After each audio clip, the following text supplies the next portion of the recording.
का है, ये टोटल एक्शन से मेरा मतलब है। कृष्ण ने योग को कुशलता कहा है। ये तलवार चलाने वाला बिल्कुल अकुशल आदमी एकदम कुशल हो गया। क्यों? क्योंकि योग को उपलब्ध हो गया। योग शब्द का मतलब है टोटल, जोड़। जब कोई आदमी भीतर पूरा जुड़ जाता है तो योग उपलब्ध होता है। इंटीग्रेटेड, संयुक्त, संश्लिष्ट। जब भीतर कोई खंड नहीं होते, प्रेम करता है तो प्रेम करता है, क्रोध करता है तो क्रोध करता है, दुश्मन है तो दुश्मन है, मित्र है तो मित्र है। जब कोई आदमी किसी भी कृत्य में पूरा होता है तब उसकी शक्ति नहीं खोती। और ये बड़े मजे की बात है कि अगर कोई आदमी कृत्यों में पूरा हो जाए तो क्रोध धीरे धीरे असंभव हो जाता है, क्योंकि तब क्रोध पूरा जला देता है, झुलसा देता है। तब घृणा मुश्किल हो जाती है, क्योंकि घृणा पॉइजन हो जाती है। सब पूरे शरीर के रंग रोंगे में फपोले छूट जाते हैं उसके जहर के। तब शत्रु होना मुश्किल हो जाता है, क्योंकि शत्रुता आत्मघात प्रतीत होती है, अपनी छाती में छुरा भोंकना प्रतीत होती है। हम तभी तक क्रोधी हो सकते हैं जब तक हम अधूरे काम कर रहे हैं। हम तभी तक दुश्मन हो सकते हैं जब तक हमारे कृत्य पूरे नहीं है। जिस दिन हमारे कृत्य पूरे हैं उस दिन हमारे जिंदगी में प्रेम का ही फूल खिल सकता है। जिस दिन हमारा कृत्य पूर्ण है उस दिन प्रार्थना ही हमारे प्राणों की अभिप्सा बन जाती। जिस दिन हमारा सारा जीवन का एक एक कृत्य पूरा हो जाता है उस दिन परमात्मा ही हमारे लिए एकमात्र सत्य रह जाता है। जब भीतर एक पैदा होता है तो बाहर भी एक दिखाई पड़ने लगता है। जब तक भीतर दो हैं तब तक बाहर दो हैं। दो भी कहना ठीक नहीं, हमारे भीतर अनेक है। मैंने सुना है कि जीसस एक गांव से गुजरते थे, रात थी और मरघट पर एक आदमी छाती पीट रहा था, चिल्ला रहा था, पत्थरों से अपने शरीर को खरोंच कर लहूलुहान कर रहा था। तो जीसस ने उस आदमी से जाकर पूछा कि तुम ये क्या कर रहे हो? उस आदमी ने कहा जो सारी दुनिया कर रही है वही मैं कर रहा हूं। फिर वो अपने खरोंचने में लग गया, लहू बह रहा है, सिर पीट रहा है, सिर पर घाव हो गए। जीसस ने कहा पागल तेरा नाम क्या है? तो उस आदमी ने कहा माई नेम इज लीजियन, मेरे नाम हजार है, एक मेरा नाम नहीं है। जीसस बार बार फिर इस कहानी को कहते थे कि एक आदमी ने मुझसे कहा था माई नेम इज लीजियन, मेरे नाम हजार है, एक मेरा नाम नहीं है, क्योंकि मैं हजार आदमी हूं, एक मैं आदमी नहीं हूं। हमारे नाम भी लीजियन है, हमारे भीतर भी हजार आदमी है। कोई बचाना चाह रहा है, कोई मारना चाह रहा है, कोई प्रेम करना चाह रहा है, कोई हत्या करना चाह रहा है, कोई जीना चाह रहा है, कोई अपनी कब्र का पत्थर बनवा रहा है, कोई परमात्मा के मंदिर में प्रवेश कर रहा है। हमारे ही भीतर कोई कह रहा है सब झूठ है, सब असत्य है, कहीं कोई परमात्मा नहीं है।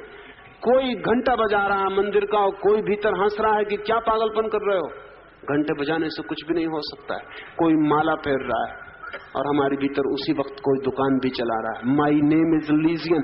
उस आदमी ने ठीक कहा कि मेरे नाम हजार। मैं कौन सा नाम बताऊं तुम्हें? मैं एक आदमी नहीं हूं, मैं हजार आदमी हूं। ये जो हजार आदमी है हमारे भीतर, यही हमारे शक्ति का ह्रास है। और अगर ये एक आदमी हो जाए तो हमारी शक्ति संरक्षित होती है। टोटल एक्शन एक करने की विधि है, समग्र कृत्य। जो भी करें उसमें पूरे ही खड़े हो जाएं, जो भी करें उसे पूरा ही कर लें। और जैसे ही उसे पूरा करेंगे वैसे ही आपके भीतर कोई चीज इकट्ठी होने लगेगी, संयुक्त होने लगेगी, संश्लिष्ट होने लगेगी। गुरजीएफ कहा करता था कि पूर्णकृत क्रिस्टलाइजेशन। जब भी कोई व्यक्ति कोई काम पूरा करता है तो उसके भीतर कोई चीज क्रिस्टलाइज हो जाती, कोई चीज इकट्ठी हो जाती। ये इकट्ठा हो जाना व्यक्तित्व का जन्म है, आत्मा का जन्म है। इस अर्थ में मैंने कहा है, उसे प्रयोग करें, समझें, देखें तो वो ख्याल में बात आ सकती है। एक आखिरी सवाल और पूछ लूं।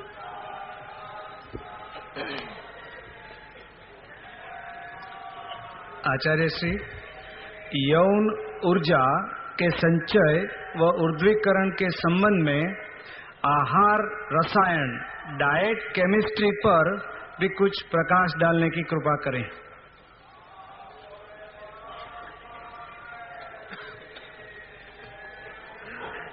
आहार शब्द बहुत बड़ा है, डाइट से बहुत बड़ा है।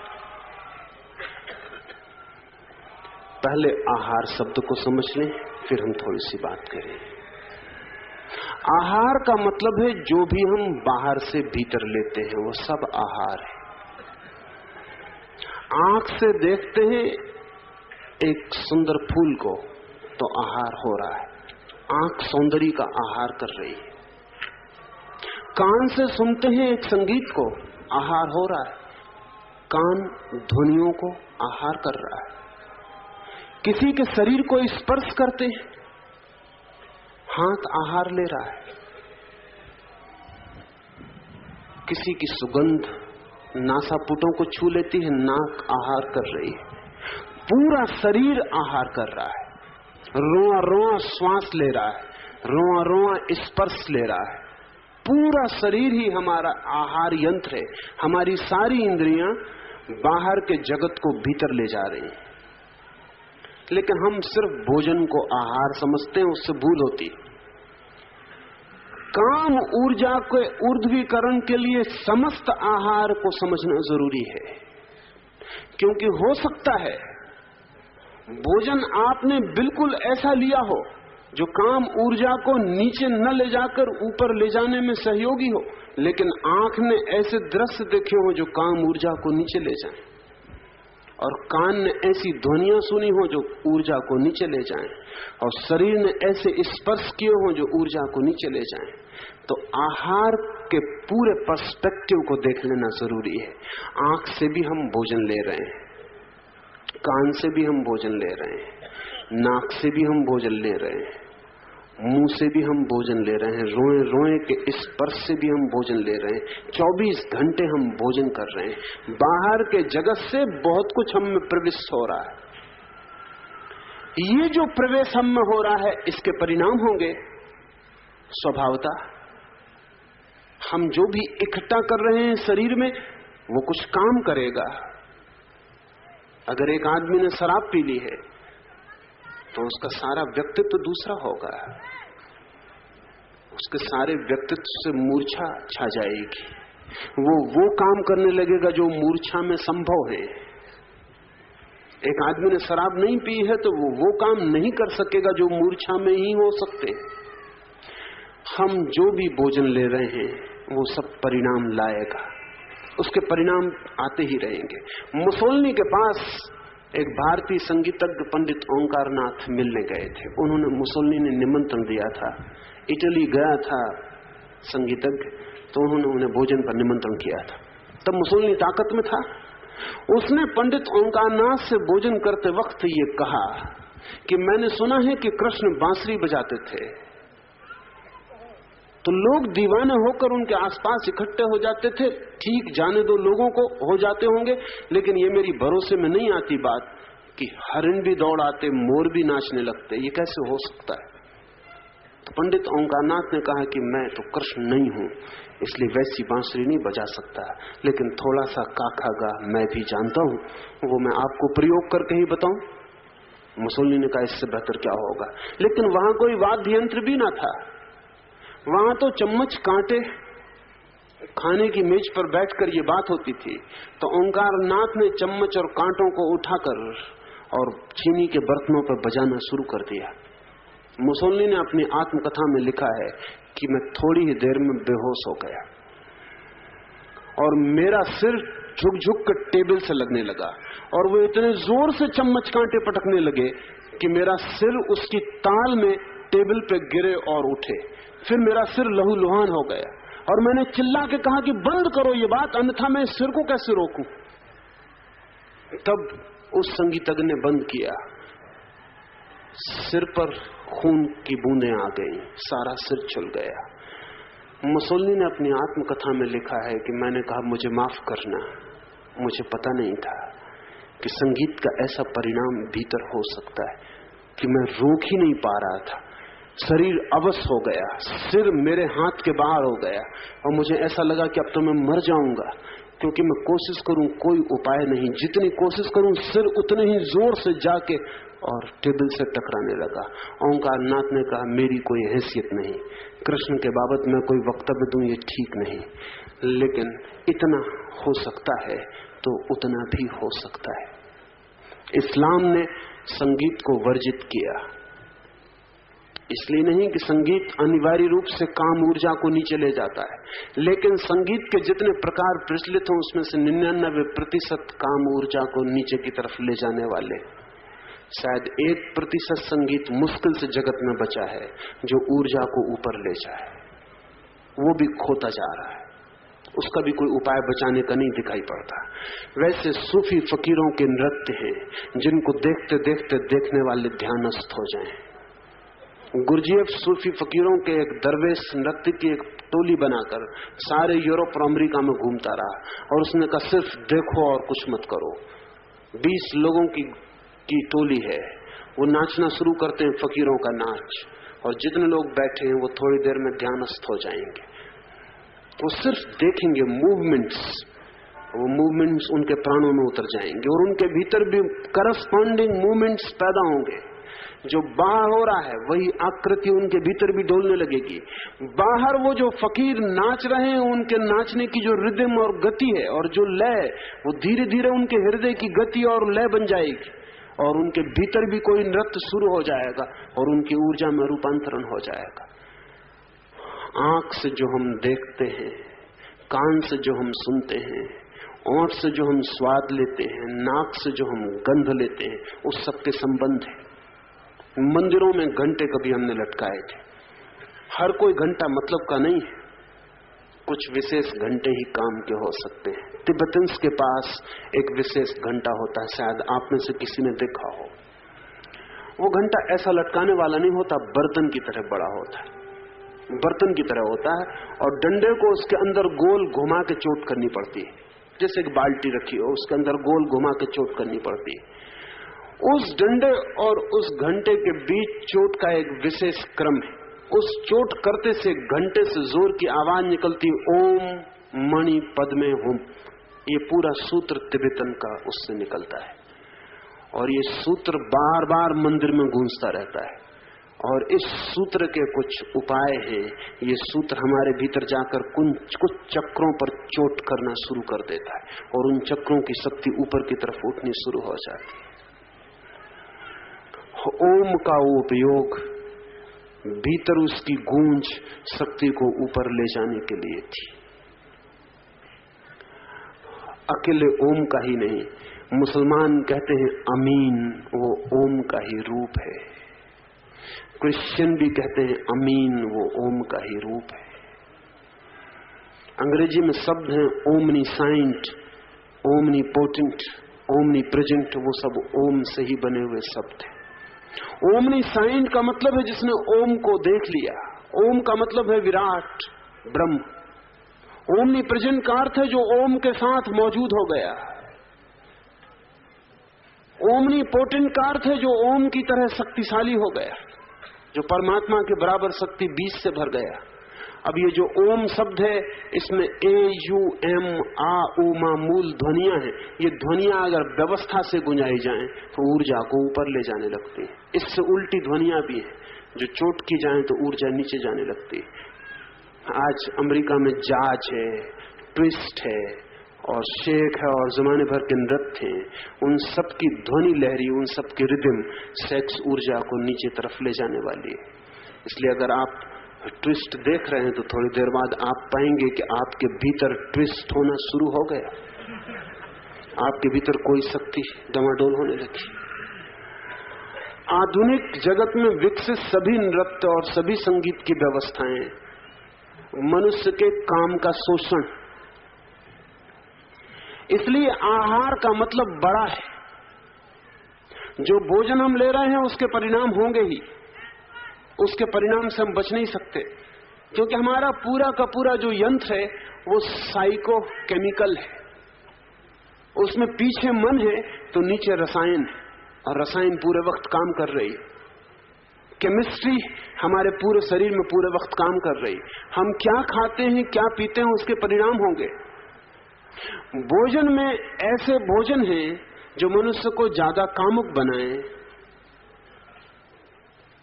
मधुमक्खियों के छत्ते में एक खास तरह की जेली होती, तो मधुमक्खियों के बाबत आपको शायद थोड़ा पता हो कि मधुमक्खियों में एक ही रानी मक्खी होती है जो बच्चे पैदा करती, और बाकी सारी मधुमक्खियां, स्त्री मादा मधुमक्खियां, सिर्फ मजदूर का काम करती।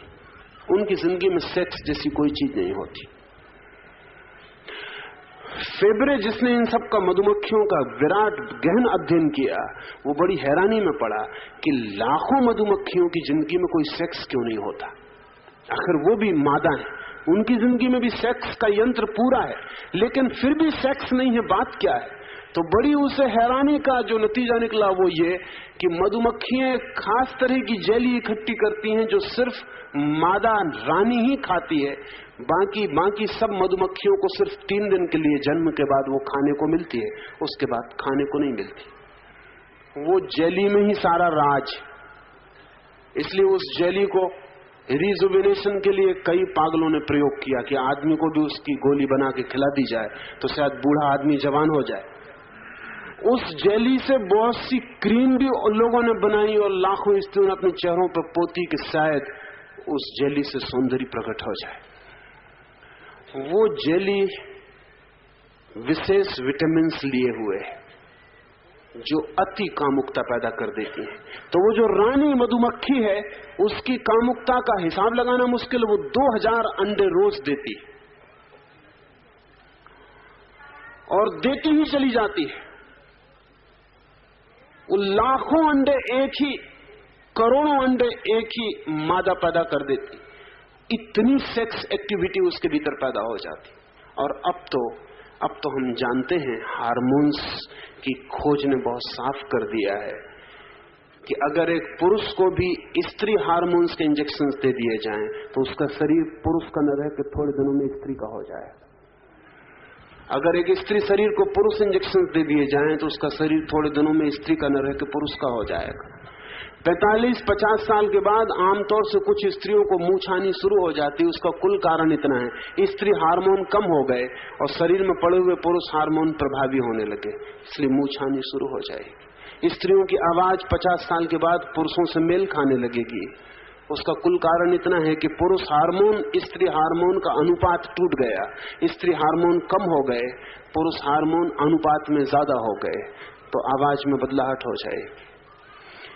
ये सारा केमिकल मामला है। हम जो भोजन ले रहे हैं उस पर बहुत कुछ निर्भर है, हम कैसा भोजन ले रहे हैं। इस भोजन में यदि मादक तत्व है, इस भोजन में यदि मूर्छा लाने वाले तत्व हैं, तो वे शरीर ऊर्जा को, काम ऊर्जा को नीचे की तरफ प्रवाहित करेंगे।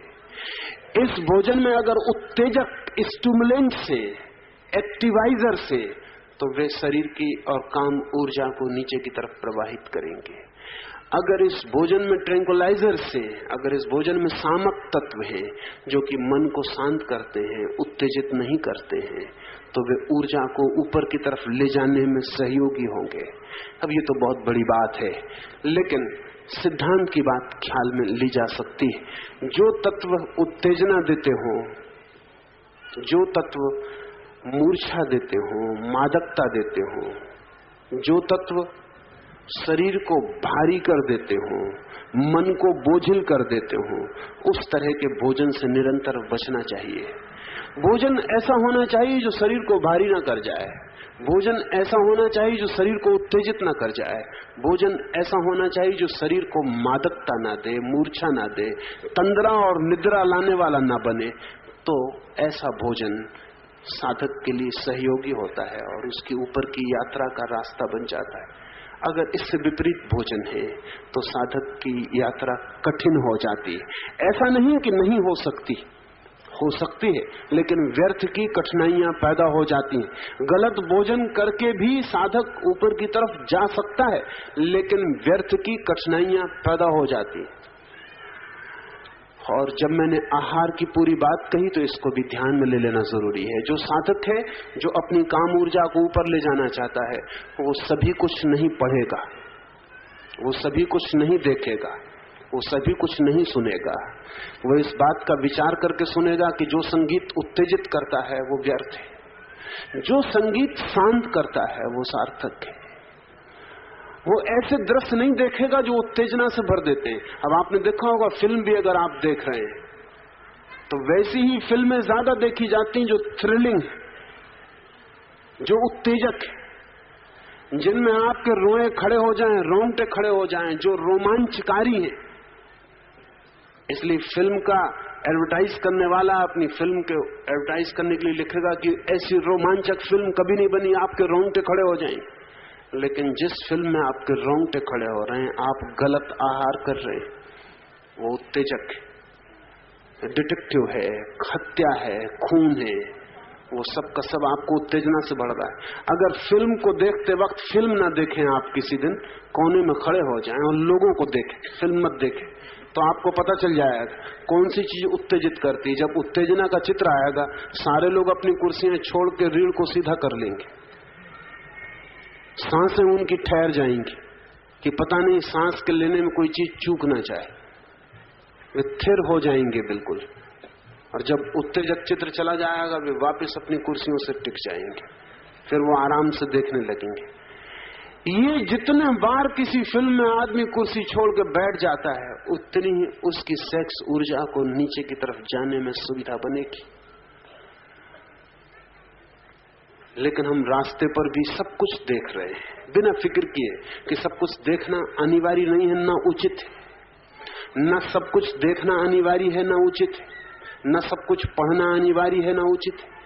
व्यक्ति को प्रतिपल चुनाव करना चाहिए, वो वही भीतर ले जाए जो उसकी जिंदगी को ऊपर ले जाने वाला है।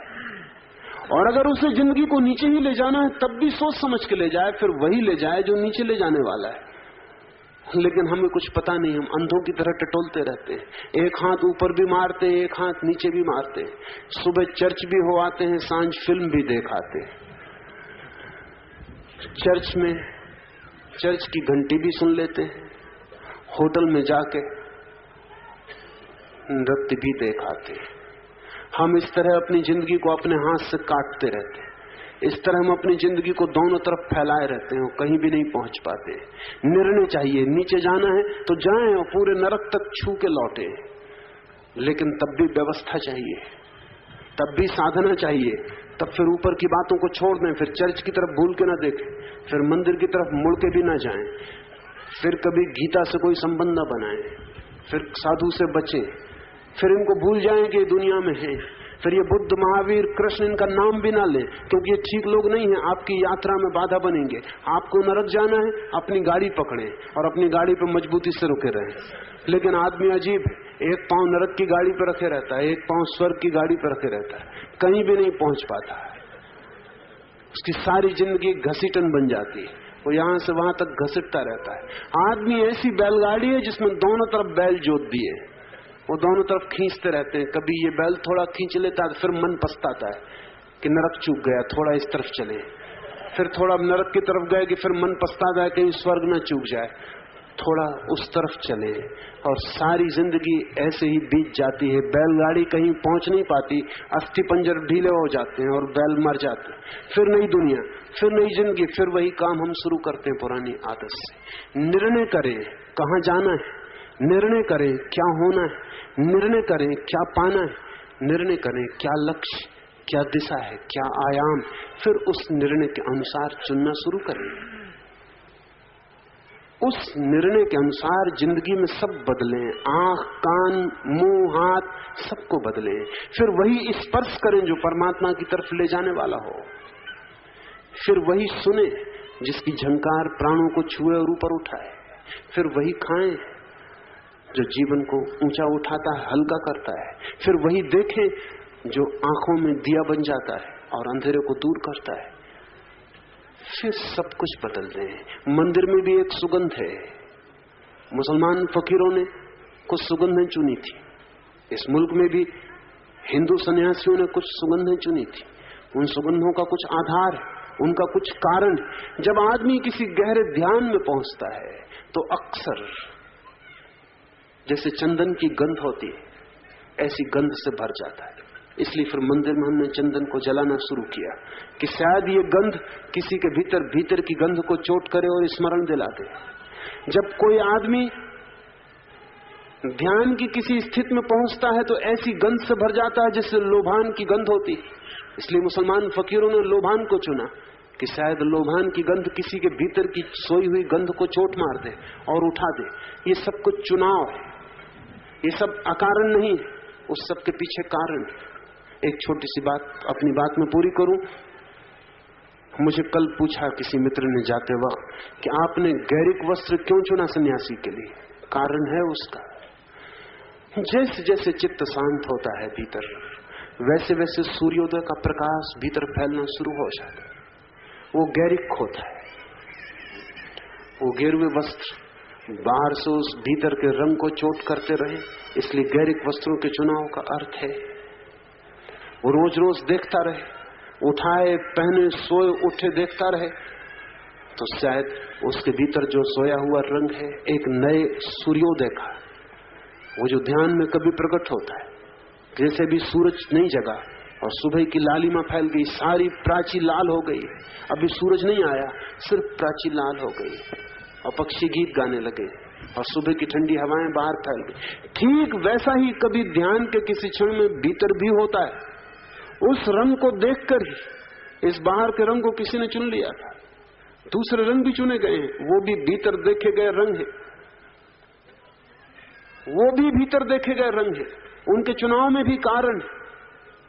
मुसलमान फकीरों ने हरा रंग चुन लिया था क्योंकि भीतर वो रंग भी देखा जाता है।